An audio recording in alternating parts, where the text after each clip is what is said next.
It all began with a stone, or so the legend says.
Hello, Internet, it's John Bundy, and this is not the Mega CD Appreciation Society. This is something a bit different. So, those who know me know that I like Final Fantasy, along with playing, doing the RPG challenge, but also I've got a long history with the series, like a lot of our other gamers, not surprisingly. But it's a game that I've put a tiny bit of time into, and one that I really think I should try and revisit because I've always had like this goal of beating the numbered games in the series. And no, not Final Fantasy 14. That will probably have to happen at some point later in my life, but Final Fantasy 11. So, for those who don't know, this was originally released back on the PS2 and on the PC way back when. And the PS2 servers are long since dead, but it still runs on PC. It's still going even after all these years. And even like Square themselves, I read on the internet a couple of days ago that Square had debated turning it off, but the player base was still so big, they were like, oh, well, we'll just keep it running. So when they do get turned off, the servers, I mean, we don't know if this game will even be able to be played because it's, an MMO. So I should probably say, Final Fantasy 11 is an MMORPG, the first Final Fantasy that did this, which then 14 would continue. I think it also annoyed a lot of people who want to play the numbered entries that 11 and 14 are MMOs rather than traditional RPGs. But anyway, we're getting a bit off topic with that one. So, yeah, it's also entirely possible that when the servers do end, that the community might make it so you can carry on playing it. This is what happened with Phantasy Star Online. I played it 6-7 years ago, and that was purely because fans had resurrected the servers themselves and you could play for free. So, that might happen with 11, but there's no guarantee. So I would like to be able to play it while I can. And me and my friend who played through Fantasy Star Online did try this back in 2018. And we got the subscription for about a month or two, but then honestly found we were struggling with it. I mean, partly it was because of, I think, not knowing really where to go, what to do, and just felt like, the combat was just a bit sluggish. But we'll get more into that a bit later. But so I've been dropping not hints, I've been saying in the 12 RPG Challenge WhatsApp group that, I really should go back to this game at some point. But then when I also mentioned that, someone else talks about, oh yeah, I play that, blah, blah, blah, I've got a lot of history with that game. And that person is Martin. Yeah, me, little old me, Retro Martin, purveyor of Mega Drive challenges and Final Fantasy 11. But yeah, no, I actually imported the game back in 2003 from America. I got a Canadian copy through because that manual was in French and English. So I started around the North American launch because a few friends I played Phantasy Star Online with had jumped over to Final Fantasy 11 as well, just to try it out. And obviously, compared to PSO, which is more of a online hack and slash part RPG, where it's like 4 person per party, going to an actual MMO was quite daunting. And I like you, I struggled quite a bit with it at the start, but I actually stuck with it and carried on playing it for a very long time, about 7 or 8 years before I finally gave up. And then I got back into it again in 2020 when Square had a bit of a sale on, and I was able to pick all of it up, including the expansion I didn't have, quite cheaply. And I'd been meaning to replay it so that I could try out and finish the bits I hadn't finished. So I picked it up and I played it, and I actually managed to complete quite a few of the storylines on it. And I've still got my character at the moment from the second time, because I thought I'll just start again rather than try to retrieve my character, because there was a bit of difficulty with some of the details I put in. Because it was a North American import, I had to jing some of the details on it to make it work. So I couldn't remember which state I'd said I was in or anything like that. So I couldn't really retrieve my original character. But I've got a new one, and I'm way further than I ever was in the 7 years that I played it. In the couple of months I'd played it back in 2020, and I've been paying the sub the whole time since. With the thought that all I've got to do is just load it back up on the laptop, and I can just carry on playing whenever I want it. And 4 or 5 years later, I still hadn't bothered. So I thought, let's put that sub to good use and help John out with his latest little project.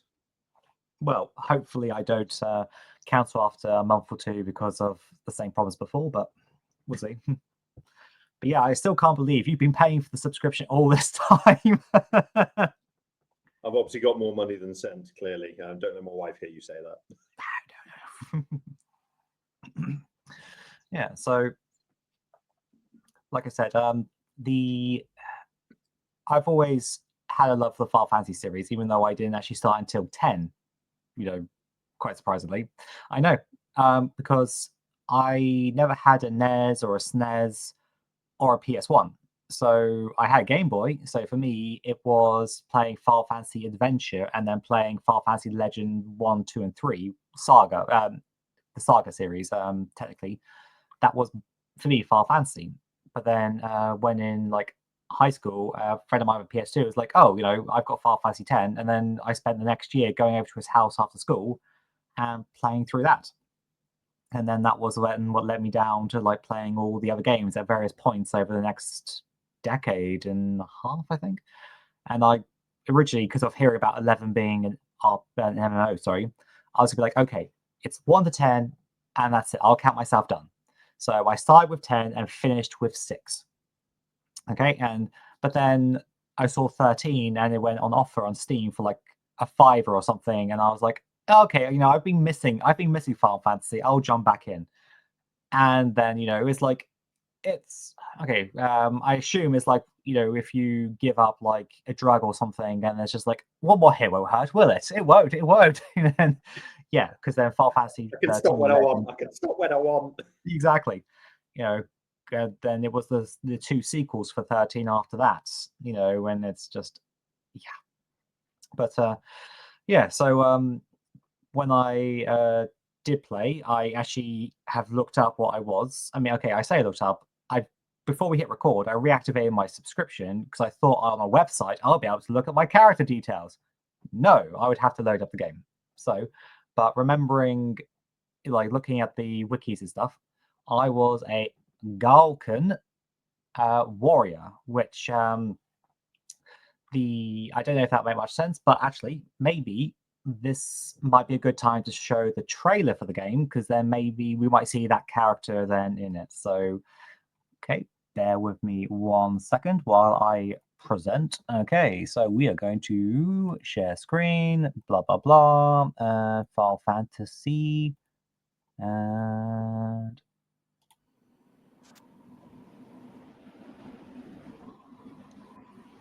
This is a great intro, by the way, just to preface it.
I mean, that was the Japanese one. To bubble a bit there, I'm afraid, John, which I've just put in the chat. So that's the trailer for the 3rd expansion. Oh, yeah, I actually got Treasures of Atagan when that came out, so back in 2006. Mm-hmm. But it still makes the game look very exciting, so it's still a great trailer regardless. True. Yeah, I mean, maybe if I it just on YouTube, it just had like Final Fantasy 11 trailer, and it was 17 years ago. So I thought, oh, that must be the one. Wow, Naoshi Mizuta's music is really, really good. To be fair, it definitely helps set the scene.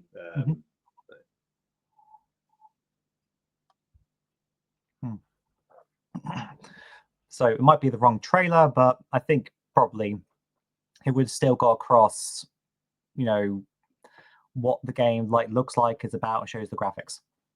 Because one thing I forgot to say before, like I got back on the wagon with Final Fantasy 13 and played its its sequels, but last year for the 12 RPG challenge, I actually played Final Fantasy 12. You know, the remake they did, or remaster, for modern consoles.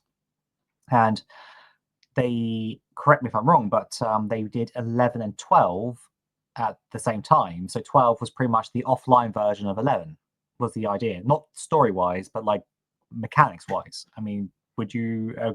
I think you've played 12, haven't you? Would you agree with that? Yeah, I've played all of the first 15. So yeah, 12. I think 12 was probably in development after 11, because 11 was pretty much at the same time as 10 to a degree. But it was a similar style of game in terms of offline. So you think how Dot Hack was an MMO, but an offline game effectively. It's the same thing with 12. It played very much like 11 in the auto attacking and the usage of moves to give you that feeling of an MMO, but it was a purely offline game. Okay, cool. So because I actually really did enjoy 12 in the end. It's I think when you go into that, first of all, it takes a bit of getting used to the fact that you actually have to create, like, you know, the macros and everything. Like, you're not just doing a tradition. There's no turn-based combat. It's all just happening, and you tell your characters what they should be doing. So I guess, well, because I picked a warrior class before, it's pretty much just hit. So I'm guessing that's pretty much like why maybe I didn't see much in regards to the combat, because, or did they do much change for the remaster, or is it still the same? So are we talking about 11 or 12 here? 12. Like, did they change any of the combat for the remaster, or sorry? So with the combat, they didn't change a single thing. I believe it was just the job system was updated to the re-released version, the Zodiac system, which so they always did 2 versions in Japan. They always released one, then they'd release international. So they did 7, then they did 7 international, blah blah blah blah blah. And with 12, they did 12, and then they made some changes to it after it had come out in America and Europe. Normally, the European version gets additional bits, and then they put that back into an international version. But with 12, they changed the job system after it had come out in America and PAL regions. And then they released that as the international Zodiac job system version of 12. And then that's the version that the remaster is based on. Ah, cool. Okay. So why do you play this game so much, or did play this game so much? So obviously, like yourself, I played Phantasy Star Online a little bit, although I don't know if you played it at the time or not, but I played it quite a bit, and I quite like playing online with people, to be fair, because it was quite community driven. And while I had like plenty of people that I was friends with in real life, I lived in the outskirts of a town somewhere nowhere near people, so it was nice to be able to just have some interaction with other people in my own home sometimes. So that was quite nice, and it was the first time I'd seen such a massive interconnected world in the way it was. Like that, each zone is absolutely ginormous in Final Fantasy 11, and obviously it loads when you go between zones, but it just felt like you were going through one massive interconnected map, and you wouldn't see that until 12, really, because even 10, there were lots of smaller areas put together, but with like 11 and 12, it felt like an absolutely ginormous overworld, because like I said, each zone was just that gigantic, and obviously it could incorporate the levels of people that would be playing. So apart from some of the like dungeon areas where you were a bit more confined, there was plenty of space for people to do their thing. And obviously, when we go into a bit more about the game and some of the zones in it, I can sort of explain a bit from my perspective of having played it for so long. But yeah, that was one of the reasons I really enjoyed it, was that sense of community and just being able to play such a massive RPG. And unlike every other RPG, Final Fantasy 11 just has lots of stuff in it. It's probably the most content-laden game I have ever experienced in my entire life. Okay, and because you've also played 14, so if yes, I still play 14. So if, let's say, someone who's watching this has played 14 and always thought that 11 is maybe a bit too archaic, would you agree? Or someone who... So, 11 is very much a product of its time. If you think it actually came out before World of Warcraft, and because it's Final Fantasy, it has these massive cutscenes with characters and stuff like that, whereas a lot of other MMOs, you'd have like a bunch of text boxes and off you go. This was very cinematic in the way it put things forward. Like there's a lot of cutscenes with nice visuals, as well as all the gameplay as well. So it was quite unique in that regard. You fast forward 12 years, I think, it was less than that, when Final Fantasy 14 originally came out on the PS3 and PC in its original form. I didn't get to play the original version. Before it was killed off. Realm Reborn came along when they redid it, because obviously it wasn't doing very well. And I started playing that in 2014 when my wife picked it up for me for Christmas, just as PSN got the Christmas outages due to the DDoS attack, so I couldn't even play it for a week, which was great. But 14's got really nice big zones as well, and absolutely tons of content to do, because it's been going for quite a long time now, like 12, 13 years maybe, I think. But it's a lot more cookie cutter in the way it does things. Like a lot of the job classes are very similar to each other. They've all got, a certain number of attacks, a certain number of magics, and while there's a teeny bit of variance, a lot of them, there's not a lot of variety in the gameplay style. Whereas you go back to 11, and even one job like Black Mage has got more spells than the entirety of 14's job classes put together. Because with 14, when certain abilities weren't really useful or they didn't get used much, they got rid of them or they changed them. With 11, they've just got everything, whether it's useful or not, and they've just kept it. So it just feels like there's a lot more variety and choice in there, because even if it's useless, it might be something that you actually quite enjoy using. So they've left it in there. So it definitely feels like there's more in the game. Nice. Okay, so you talked about the areas before. So from memory, when you start the game, you get to pick one of 3 factions. Yes. Yeah, so you start out in one of 3 city-states, and you've got Bastuk, which is where the Humes and the Galka live, or if you're a 14 aficionado, Hure and Rogadin, because they use the same races, just with different names. You've got Windurst, which is where I started originally when I played it back in the day, and you yourself start there, and that's where the was it Taru Taru? I think they were called in 11. I can't, and they're called something else. Kind of like, little potato people, like they're like little rugby balls you kick. They live there, and then with the Mithra, who they're the cat people basically. They've actually travelled from another land and sort of settled in Windurst as well. And then you've got Sandaria, which is very much European castle style, and the Elvan live there, which is like the elvish looking people with very long, slender giraffe necks. So you pick one of those city states, but you don't have to be race that comes from that place. You can pick any of the 5 races, and you can start any of the 3 city states. It doesn't matter. But if you pick one of the races, I believe, that actually does hail from that land, you get like an additional ring or something like that to start with, which is probably useful for like the first 5 minutes. But yeah. But you pick which city state you want to start in. You have a nice little intro cutscene after you've seen the very grandiose cinematic with behemoths smashing through Tabnasia, which is a location you don't go to until the second expansion, because it gets totaled in 20. Yeah, it gets absolutely totaled 20 years before the game, and then you go to the ruins of it in the second expansion. But yeah, I'm sure we'll get to that in a later episode or something like that. So but you start out as you'd expect. You pick one of 6 character classes as well, or jobs as they're known in the Final Fantasy world. So you've got warrior, monk, thief, red mage, black mage, and white mage, I believe, are the original ones. And then every other job is locked, but it's called an advanced job, and is locked behind a quest that you can't do until you hit level 30. So you have to go and unlock those jobs. But once you've unlocked them on a character, you keep them for life, obviously. But the one thing with 11 is you can play every single job. You can take every single job up to level 75, 99, wherever it is you were playing or whatever. So you don't have to make alternative characters just to try a different job out. You can go change in your little house, and you can play as every single job in the game.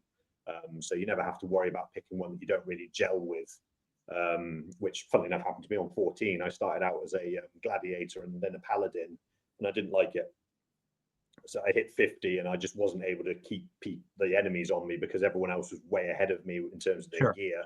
So I gave up and swapped to monk, and I absolutely loved that. So I stuck with that for quite a few years until I swapped summoner. But it's the same with 11. If you're not really gelling with a job, which I don't think I really was at first, I started out as warrior and went dark knight, and it just wasn't clicking with me. So I then swapped to paladin, and I ended up taking that up as my very first job to 75. And yeah, I absolutely loved tanking in 11 because there was quite an art to it. But yeah, each of the city states is just on one massive world map. So Windhurst is a little bit disconnected from the other 2 because it's across the sea, but Sandaria and Bastook basically are like north and south of the main continent. So you can actually travel between the 2 quite easily, although it is a fair old way. Whereas with Windhurst, you have to get on a boat to go visit the other 2. But they all follow a similar sort of pattern in that they've got their outer area with relatively lowish level enemies that you can grind out on. But again, it's a 2002 RPG. There is a lot of grinding in it. It was very grind heavy. It's not so much now, but back in the day, it would take you hours to get level ups past level 10. Like you'd spend hours in one zone just to get one level up. So most of your time would be spent leveling. That was like the main part of the game. So yeah, there's your little world map there. You can see Bastook in the blue on the bottom left corner, Sandaria at the top, and Windhurst in the bottom right there in the green. In the middle there, you've got a white one, which is Juno, which is sort of like the in the middle city state that's independent from the others, and it's probably one of the most important places you'll spend most of your time in the game, because it's where most people hang out for the most part. But as you progress through the game, eventually you get that ability to go to Juno as part of the story, and you meet some of the characters there, and there's absolutely that's fine. So you'll meet quite a big plethora of non-player characters in this game. Like if you start in Bastook, you'll definitely meet Sid. Like every Final Fantasy person knows that there's a Sid in pretty much every game. There's Prince Tryon up in Sandaria. You've got the Star Sibling window. So like all these little characters that will be part of your storyline. But the thing is, you don't have to stick with a single nation. You can actually swap to another nation and experience their story as well. So you're not sort of locked in like you would be in a lot of other games. You do have that ability to experience everything. So, but I think I've rabbited for too long. It's your turn. No. I mean, I was trying to find like a high resolution map, but I think because this is from so long ago, there aren't high resolution maps from the Final Fantasy website that were coming up. So it's just like, yeah. So I suppose maybe I should kind of talk about when I tried before. I was trying to think about like a class that I probably would get on with. Job. So I went with the warrior because I was thinking, well, in my experience, trying to go for magic user, usually it requires they normally start weak, but then become very powerful. Whereas I was looking for something which would start strong and try and carry on. I assumed that would be with warrior, and then I went with Golkin, which was like the like big kind of strong kind of like So again, I'm trying to go for proper like melee, or not melee, but kind of like physical kind of stats rather than going for anything magical. So, and it's just I remember like when I was kind of like deciding to drop off was like just going out into the fields trying to like continue like the storyline, and you just go up to an enemy and it's just like,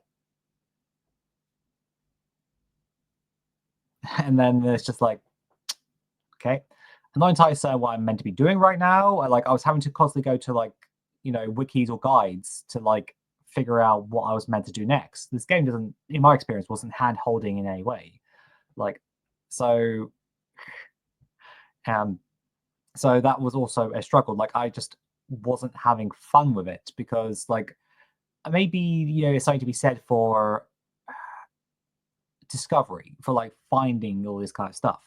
But bear in mind that when I started playing this, I think so 2019, so 2018, so my son wasn't born yet, but it was going to be on the horizon. So it was like time. What I'm trying to say is like I didn't have the time, like as if I was in my younger days when I could just like, oh, of course I can like put everything into an MMO. I'm trying to treat this like kind of like a single player game where I want to just like go through the storyline. I don't want to like have to waste a night pissing around because I couldn't find something. I'm like, no, the time is valuable, and because of the fact you're paying a subscription, which currently is £9 a month. So, which I guess if you're getting a lot out of it, but if you're not, if you're getting to play like a couple of times a month, for example, then it's just like, quite quickly starts to ramp up month over month. So yeah, I mean, actually, I said to you on WhatsApp the other day, like back when I worked in retail, there was an 18-year-old who decided to get into World of Warcraft because he was going out drinking too much and he'd start saving money. So yeah, so it's not like that, but yeah, it's just I would like to be able to be off this game. Your whiskey corner's obviously hiding a dark secret, I guess. My wife buys the whiskey. Unless it's like a bottle, I'm like, oh, I must get that. My wife is like, it's usually like Christmas or birthday presents or whatever. So yeah.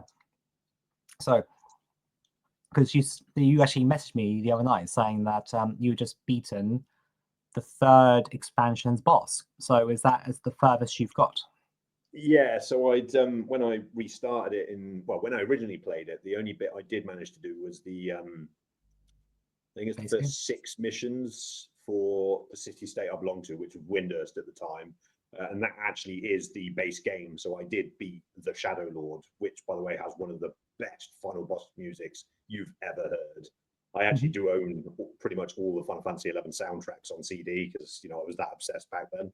Yeah. But that music is just it's amazing. But so I'd managed to do that. So effectively, I beat Final Fantasy 11 in that regard. But I'd never managed to progress any of the other expansions. So Rise of the Zealot was the first one, and all the Western versions came with that as standard because it was already out in Japan before it came out in North America and PAL regions. So Rise of the Zealot was basically a given, and that actually raised the job cap to 75 and added in, I think it was Paladin, Ninja, and Samurai. Maybe it was a couple of jobs it had added, and a bunch of new areas. But so for most Western players, we've all known that as standard because that's how it came. So Rise of the Zealot added an extra 4 or 5 story missions to each city-state. And then you had Chains of Promethea, which came out a few years later, and that didn't add any new jobs, but added an absolute bucket load of story. Like, you think the storyline and the cutscenes in base game and Rise of the Zealot were really good. Chains of Promethea just took it to the next level. Like, there was some really long cutscenes with quite a lot of text in them on that one. and it actually put level caps on an awful lot of the fights to stop people from just overpowering it, because most people were level 75 by that point. Yeah. Then Treasures of Atagan came out, and I managed to do a few missions from that, but not too many back in the day. But I got that when it came out, and that added Blue Mage and Puppet Master as new playable jobs, which was brilliant. I really enjoyed Blue Mage, not so much Puppet Master, but nice, unique job. And then it took another few years, and then Wings of the Goddess came out, which was like a alternative past storyline. But again, I'm sure we can go over that more later. And that added Dancer and another job that I can't think of. Oh, Corsair, I believe it was, as new jobs. And then I stopped playing a few years after Treasures of Atagan, after Wings of the Goddess came out, and then I think they started adding loads of little mini add-ons, so mini stories that you could download. So it was like a £10 story that you could download, and they had stuff like Chateau Ascendancy and Bissia, and all these little things that just added a little bit of content or a little bit of storyline, but didn't add like jobs or anything like that. And then they started raising the level cap from 75 up to 80, 90, 99 from there. And then they released the last expansion, which was Seekers of Ardulin, which added another couple of jobs, Rune Fencer and Geomancer. So I didn't get to play Seekers of Ardulin until I got it in 2020. And again, that adds another nice massive story pack to it with loads of new regions and stuff like that. And you'll notice as you go through it, every single expansion has one main female character who seems to be the lead in every single one. It's just, they like that women. Obviously they like that, but every single one seems to add one lead female to each one. And then after Seekers of Ardulin, they actually added a couple of non-payable expansions. So I think it was Rhapsodies of Vana'diel, which is another long branching storyline, but you can actually play that as you go through each of the other storylines, because with the way the game is now, it actually unlocks things for you. So back in the day, when you reached level 20 or 18, I think it was, you could do a sub-job quest, which enabled you to basically get another job as your sub-job. Yeah. And your sub-job was always half of your job level. So if you're a level 10 warrior, you could be like a level 5 thief, or a level 5 white mage for all the use that is, or whatever. But it would always be, but it would only ever be as high as you leveled that job yourself. So you then had to go away and level up the alternative job as well. But with Rhapsodies of Vana'diel, you can just get the sub job as part of that storyline if you do it at the rate that it expects. Now, when I got the game back in 2020, I didn't realize that, so I went and did it the old-fashioned way. Bit of nostalgia, and to be fair, it didn't take that long, which was good. But so Rhapsody of Vana'diel sort of unlocks things to make the game easier for you if you're doing it as you're going. And then they've released another one as well, but I can't think what the name of it is, because it's got a very odd name. But again, it's just like another further storyline, but it's not an expansion you've got to buy. It's just like a free thing. And they've added loads of other stuff to the game that wasn't there when I was there. Like, we had no mounts apart from chocobos. You could hire a chocobo and that was it. Otherwise, you were walking everywhere. Now you can just get your own mount and just get on it wherever you like and roam around, which does make the game a hell of a lot easier. And there's a lot more teleportation options now as well. Back in the day, you had to pay a white mage to teleport you to one of 3 or 4 teleportation spots and then chocobo it all the way out to wherever you needed to go. So it took a long time to get. Sounds like they put white mages out of the job. Yeah, pretty much. But white mages are still useful for healing. But you said obviously you wanted to pick something simple, so you thought warrior, physical, and all that jazz. Were you aware that warrior is actually a tank more so than a damage dealer in this game? Oh, okay. So maybe I'm meant to be there to take the damage and let someone else. Yeah, I mean, the jobs are quite flexible in that you can play them slightly different from what they are. I'll tell a little story here about why I hate ninja so much in this game. So the tanks were supposed to be warrior, paladin, and samurai, believe it or not, because samurai in its special artifact armor had lots of parrying. So you're supposed to have warrior, which could just tank through doing lots of damage to keep the enemy on it, paladin, which would block lots of the damage, and not take so much, and samurai, which would parry some of the damage effectively, except they hadn't really put block and parry high enough to make it worth it. A lot of people found out that ninja, which was supposed to be an enfeebling damage dealer, could actually avoid damage by using its shadows ability, Utsusimi. So it basically, like ninja always could in Final Fantasy, it can add shadows to itself, which can take a hit or two. And players discovered that they could basically just keep casting shadows and using ninja's high evasion to actually tank. Mm-hmm. And then everyone wanted ninjas to tank because it meant that they could have less healing. So you wouldn't always need a healer, or you could have any old healer, and then you could fill out the party with a lot of other roles to make enemies die quicker. So yeah, and nobody wanted you as a ninja if you weren't going to tank. So while I would love to have played ninja as a damage dealing enfeebler, you couldn't. Everyone expected you to be a tank. So that's why I cannot stand ninja in this game. So, but there is that little flexibility between the jobs. Like you've got your standard tanks, your damage dealers, and your healers, but there's a lot of emphasis on buffing and debuffing or enfeebling, however you want to put it in this game.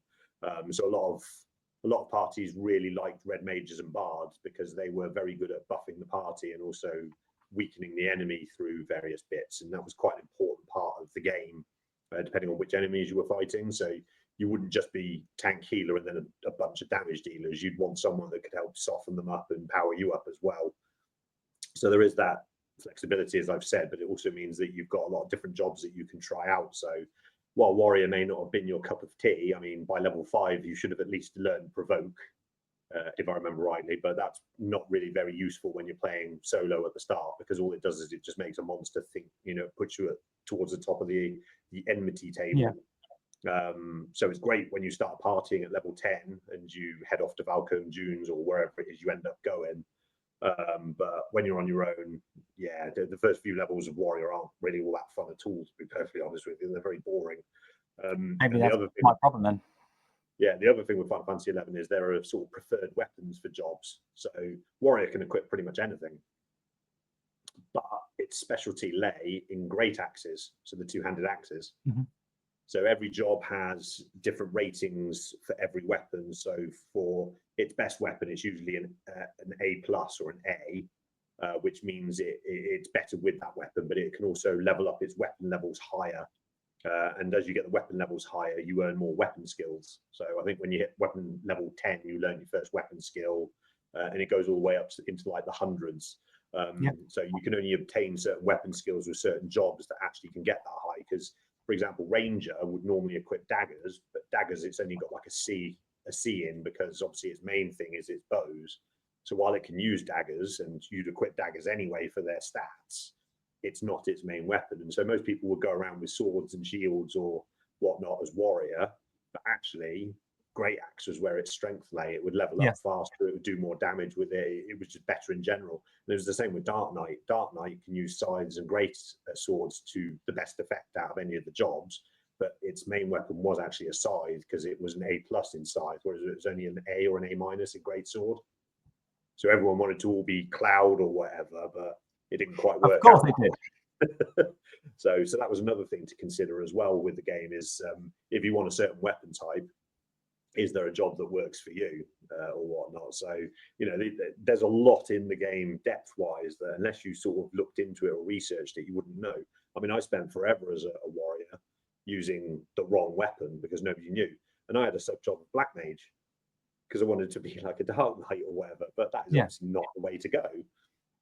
So I really struggled in the first 30 levels until I did actually unlock Dark Knight properly. But yeah, it's there's a lot in it basically. But yeah, so hearing that, are there any sort of jobs you wanted to look at going for? Because obviously I can get you to the jobs quite easily to unlock them. But I think initially I probably want to figure out like where I left the game and if it's salvageable, and go from there. I think more than anything else, and do that.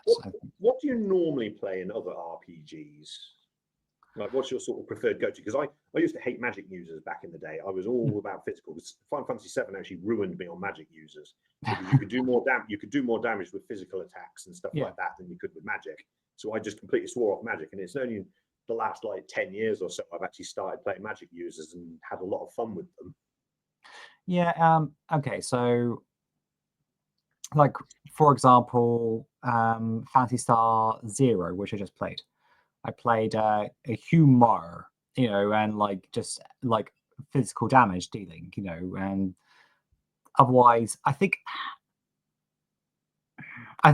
normally prefer like someone who's like who uses weapons, because in my mind, magic requires MP, and you run out of MP, so you always have to have a stock of like ethers or elixirs or whatever the game wants to call the potion to restore MP. And it annoys me that you have to keep using those kind of stuff, or you have to hold back on using that my perception. You have to hold back on using your attacks, your spells for that reason. Well, you don't normally have to do that quite so much in Final Fantasy XI because you do actually have MP restoring abilities. A lot of people liked having a red mage along because they had refresh, which was basically MP regen. And normally when you're leveling, you'd stop every few monsters once you'd reach the end of your chain, or if you're getting low, just to heal up, because obviously you could just sit down and heal anywhere. So you never needed to carry ethers or elixirs unless you were doing a big boss fight and you were basically, you needed to be in the game the whole time. You couldn't stop to rest because obviously the boss fights don't allow you to. But Sure. for just general play and getting around, you never really need to carry items around with you for the base game at all. So I wouldn't let that disturb you from doing that. And talking about red mages use swords and shields, so they can get up close, but they also have quite a lot of magic as well. Like they have access to black and white magic, which allows them to use slightly lesser than black mage or white mage, but still quite potent versions of a lot of the spells. Plus they were able to imbue their sword with elemental, so you could like use a fire sword. You could use Fire to put fire attacks on your sword, so it'd do like an additional fire attack on top of each slash. And then it had a lot of buffing and debuffing skills like bio to lower defense, and poison to obviously tick down poison, and phalanx, which would actually boost your defense up quite a massive amount. So there's a lot of utility with red mages, but you can still stand there and pummel stuff. Okay.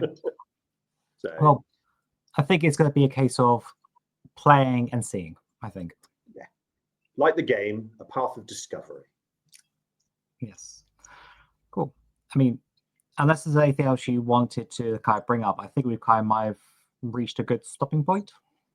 Yeah. I mean, there's not really much else to say. I mean, the game itself is one of discovery, so it's just going to be a case of just loading it up, having a look and seeing what fits with you. And obviously, while I'm no particular expert in the game, I've played it enough that I know roughly what I'm doing with certain things, and sort of steer you accordingly. I mean, I've flitted from everything from paladin to samurai, and I play a ranger nowadays, and you've got dancer as well, and all these other jobs to try. So there'll be something that clicks with you that you may not have even thought of, but we can look at that when we get in the game. And to be fair, if you start again, you're only going to have 6 to start with anyway. Yeah. True. So, yeah, it'll definitely be a good thing to discover, and obviously for me to go through bits of the game again and see what I enjoyed and what absolutely drove me up the wall. Rediscover for you. Yeah, rediscover, either bad or in a PTSD sort of way. So, but yeah, no, I'm definitely looking forward to getting into it. And 11 is a brilliant game, and I think a lot of people are missing a trick by ignoring it just because it's an MMO. Yeah, the sub's a bit of a barrier for a lot of people, and I can understand that as an excuse. But if you look into it and research what you're going to do, you can activate your sub for maybe 2 months. That's 18 quid. Yep. And then you could probably get through the vast majority of the game anyway, to be perfectly honest with you. So, don't let it be the barrier that it probably was back in 2003 for a lot of us. I mean, I spent a lot of money for just having an internet connection and the subscription to this game, but I made it work. So awesome. Okay. So I'm not sure how we will handle like gameplay as a sense of YouTube, gameplay side of things. Might potentially do live streams, or might put some stuff up, or we may just do another chat at a point and talk about what we've discovered, but we'll see. Because I mean, if there's people watching and go like, oh, I have a character, or I want to jump in, maybe we can arrange a night that goes, okay, we're gonna be playing here on, it'll be the Bahamut server. I was about to say, we should probably say which server we're going to be on. So I mean, Yeah. I'm going to be keeping my character for obvious reasons because I've done so much of the game anyway. So I'm Fenella. I was Fenella back in the day as well. So because I play a female Hume, so that's the name I always go with whenever I play females on online games. In case anyone's interested, it came from a very random TV series based on a book in the UK called The Worst Witch. Oh, I remember that. I remember watching There was a character, and I'd just been randomly watching and thought that is an awesome name. I just sort of stuck with it or whatever. Well, it fits. Yeah, exactly. So, but yeah, so we'll be on the Bahamut server. Or we already are on the Bahamut server. But if you ever see us on there, hit us up. I mean, you even if you start again, you're probably going to go with the same name, I would have thought, or you're going to be something a bit more like. Well, I mean, tongue twisty. Oh well. So on there, it's Xhojn or XHOJN, which is my nobody name, and anyone who plays Kingdom Hearts, will get that reference. Nobody? Don't you mean nameless? Nobody, Nobody. I don't play Kingdom Hearts enough. I didn't like the combat in that game. From the I say Kingdom Hearts 2, but it's technically the GBA game that was set before it, which then got Chained Memories. Yeah, Chain of Memories. Yeah. I have played that one and 1 and 2. Like I've played them. I just don't like the combat. Well, the Organization 13 are made up of nobodies.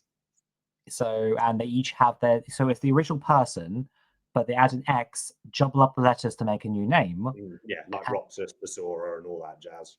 Yeah. Exactly, yes. So that is because the name John doesn't really work when you try to jumble it up with an X. So I had to come up with. I'm John, and I'm a Goku warrior. Anyway, we will catch you all later. I've been John Bunday. This has been the Retro Martin, and we will see you at some point in the future. Exactly. Bye. Ciao for now.